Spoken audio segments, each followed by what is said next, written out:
In this video, I'm going to show you how to mount a phone onto the GPS mount that comes on the KTM 390.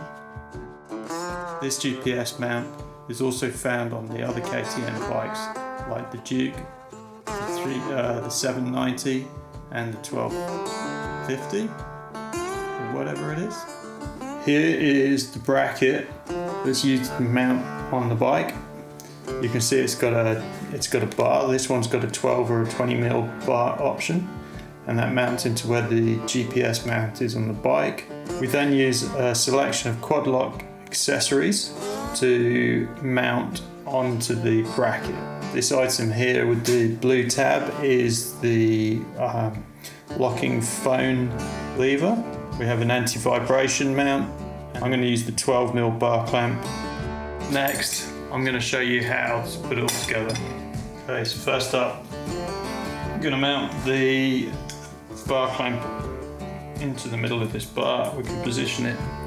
We can adjust the position once it's on the bracket. On top of the bar clamp, we then mount the vibration mount. Make sure that's square. You want to make sure that when you fit the vibration mount that it's actually square with the bar clamp. I'm actually one notch off here. And then last is the lever. Again, just make sure that's square. It will be annoying to have it slightly off. Cool. And then the whole lot gets clamped into the bracket using these screws into the bar. That, my friends, is what gets mounted to the bike. I've actually got to put it all apart now so I can fit it on the bike. I only did this to show you. Sorry.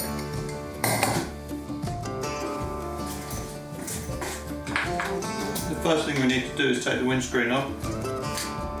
This makes it easier to get into the two screws on either side of the GPS mount. The windscreen uses the 4 mil. As does the blank for GPS mount.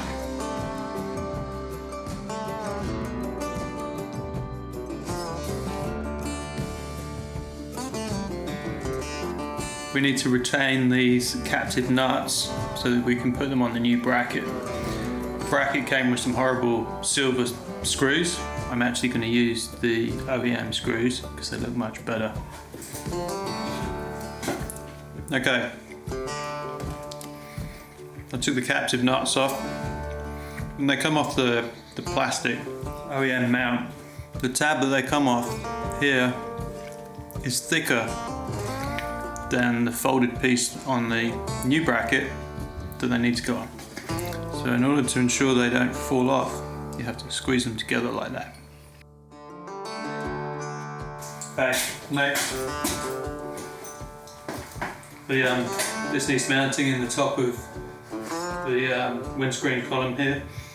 It's tapered and you have to make sure you match the tapered shape's not quite a rectangle.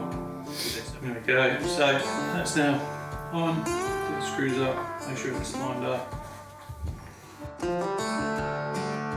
Okay, now we fit the bracket itself, or the main part of the bracket. Okay, next is the bar across the middle. And then we reassemble the quad lock.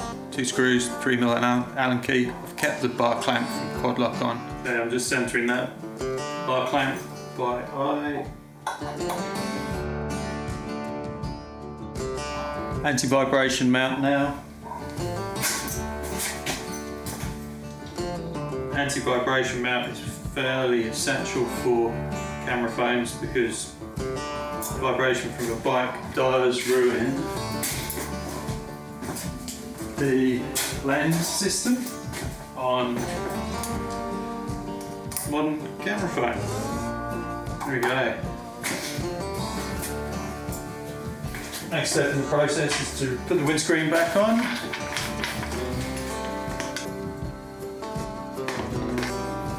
It's just held on by a single Allen head screw with a 4 mil Allen key. Fortunately, I didn't have any black screws, otherwise I would have replaced all of the screws so they were all black. maybe I'll do that another day. That is awesome. The good thing about this setup is actually you can also have a phone in portrait mode if you wish. Does block the screen a little bit, but not so much. Now I realise actually for me, I think this is actually pointing, I actually like the phone a little bit more up. So rather than undo the whole throttle up, I'm actually going to just slightly loosen the screws on the bar so that I get the phone just in the perfect spot. I think that's nailed it. You can see how the bracket actually fits quite elegantly in there. Let me know what you think in the comments. Cheers.